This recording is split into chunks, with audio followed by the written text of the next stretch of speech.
네, 지난 강의에서 우리는 우리나라 공교육의 어떤 성과에 대해서도 살펴봤습니다.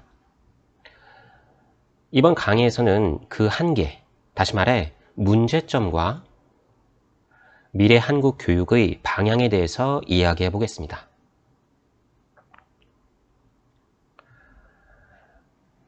먼저 우리나라 교육의 문제점입니다. 문제점 하면 무엇이 떠오를까요? 네, 맞습니다. 학벌을 중시하는 것을 빼놓을 수 없을 것입니다. 여러분은 어떻게 생각하나요?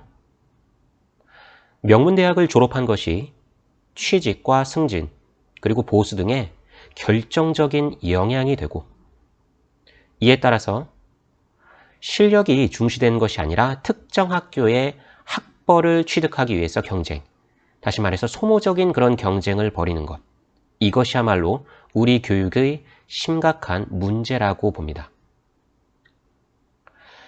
그래서 학력이 어떤 지위를 획득하기 위한 대표적 수단으로 작용하면서 특히 명문대학 졸업장을 취득하기 위한 경쟁이 점점 더 치열해지고 있는 것이죠.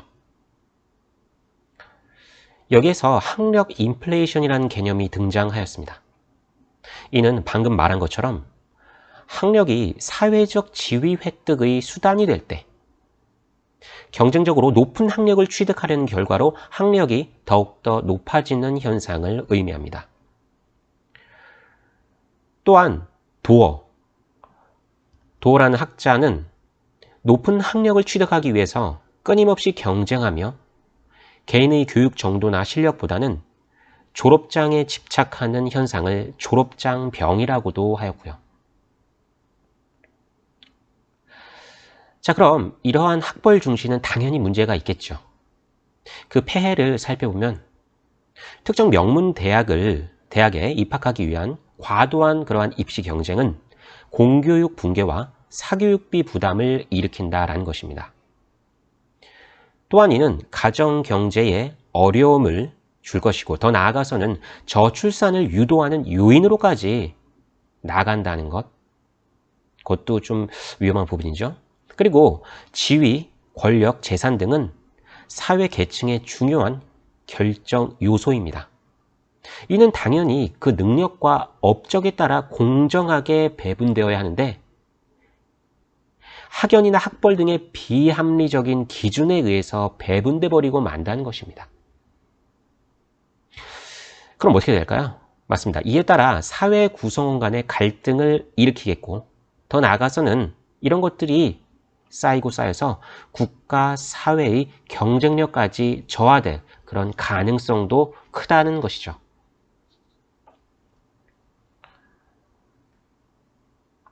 자, 다음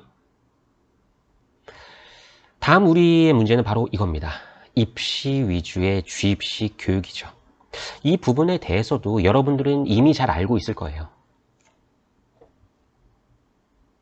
우리는 현재 어떤 대학에 입학하느냐에 따라 성공과 출세가 결정된다는 올바르지 못한 인식이 팽배되어서 학벌이 좋은 대학에 입학하고자 치열히 경쟁하고 있다는 것입니다. 이런 과정 속에서 다시 말해 명문대학 진학을 위한 한 줄서기 경쟁 구조 속에서 학교 교육의 정상화는 어떨까요? 당연히 어렵겠죠. 대학 입시가 중요시되는 풍토에서는 학교 교육이 본질적 교육 목적을 추구하기보다는 입시 위주의 교육으로 전개될 가능성이 크기 때문입니다. 그럼 또한 이것이 무엇이 또 문제가 되느냐 하면 바로 이것이죠. 대학 입시에서 좋은 결과를 얻기 위해 주입식 교육을 통한 반복적 암기학습을 하게 된다는 것이고, 이는 학생의 창의성 개발이나 인성교육이 간과될 그러한 여지가 있다는 것입니다.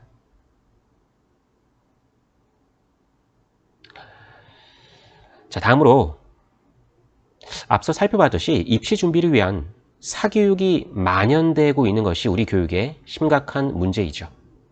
이 문제는 학교 교육을 파행시킬 그러한 우려가 있고, 현실적으로는 우리 어머님, 아버님에게 사교육비 부담을 가중시키는 것이죠. 그리고 학벌 중시 풍토는 명문 대학 입학을 위한 사교육 의존으로 영향을 미치게 된다는 것입니다. 또한 이 문제는 사교육비가 부담되는 그러한 계층, 그 계층의 무력감과 또한 상대적 박탈감까지 유발할 수 있다는 것이고, 그럼 자연스레 이게 이제 계층 간의 위화감을 조성하고 국민의 공동체 의식을 해치며 교육에서의 부익부 빈익빈 현상을 심화하고 더 나아가서는 교육 기회의 형평성을 왜곡하는 등 심각한 사회 문제로까지 발전될 수도 있다는 것이죠. 네, 참 이런 문제점이 참 안타깝게 느껴집니다. 자, 그럼 이렇게까지 해서 이제 문제점까지 살펴봤고요. 그럼 이제 이러한 문제점에 대한 그 해결 방안에 대해서도 간단히 살펴보도록 하죠. 현재 우리 교육은 명문 대학 졸업이 좋은 직장과 보수를 결정한다는 의식이 팽배해지면서 과열 경쟁과 사교육비 부담 가중 등의 문제를 지니고 있다는 것 앞서 살펴봤습니다.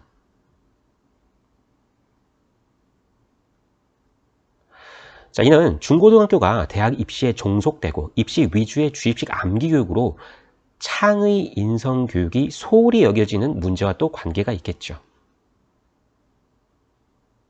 또한 학교 교육이 국가가 제시한 교육 정책과 교육 과정에 의해 운영됨에 따라 학교가 다양하고 유연한 교육 프로그램을 운영하는 데는 한계가 있다는 것이고요.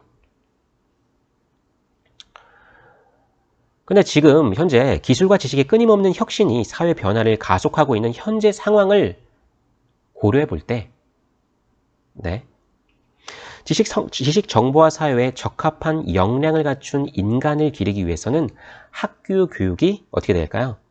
재편성되어야 한다는 의견이 강하게 제기되고 있는 것입니다.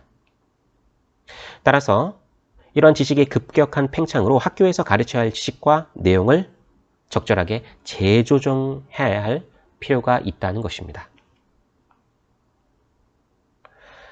자, 그래서 우리나라가 국제화, 세계화 시대 상황의 변화에 적절하게 대응하고 국가 경쟁력을 높이며 선진국으로 자리매김할 수 있는 성장 동력을 확보하기 위해서는 바로 학벌주의를 완화해야 된다는 것입니다.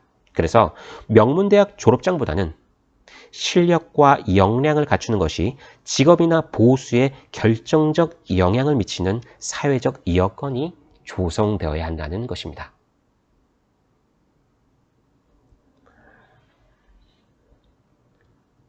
자, 다음. 그렇다면 앞의 내용을 바탕으로 해서 미래 한국 교육의 발전 과제에 대해서도 간단히 살펴보도록 할게요. 첫째는 국제화 개방화 시대에 부응해서 세계 시민으로 살아가기 위한 세계 시민 의식을 갖추는 교육이 강화되어야겠죠.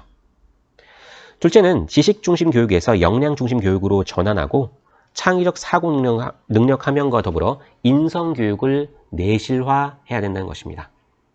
그래서 미래 사회에 필요한 역량을 고려한 교수와 학습의 교육 과정을 개발하고 사회성, 감성, 도덕성, 지성 등을 발달시킬 수 있는 과제 기반 학습을 확대해야 된다는 것입니다.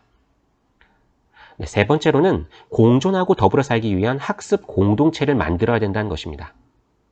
학습 공동체는 가정, 학교, 사회 등 다양한 교육기관이 역동적이고 상호 의존적인 관계를 형성하면서 인간이 삶을 영위하는 데 필요한 지식이나 인성, 역량 등을 갖출 수 있는 학습 네트워크죠.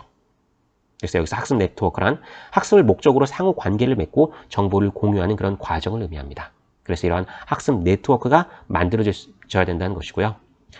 자, 마지막으로 네 번째는 세계화의 관점에서 개개인의 타고난 소질과 특성을 잘 발현시켜줄 수 있도록 개별화, 다양화, 전문화, 특성화, 선준화된 교육 시스템을 구축해야 한다는 것입니다. 네, 이렇게 해서 미래 한국 교육의 발전 과제까지 살펴봤습니다. 네, 이번 강의는 여기까지 하도록 하겠습니다. 그럼 다음 강의에서 만나겠습니다.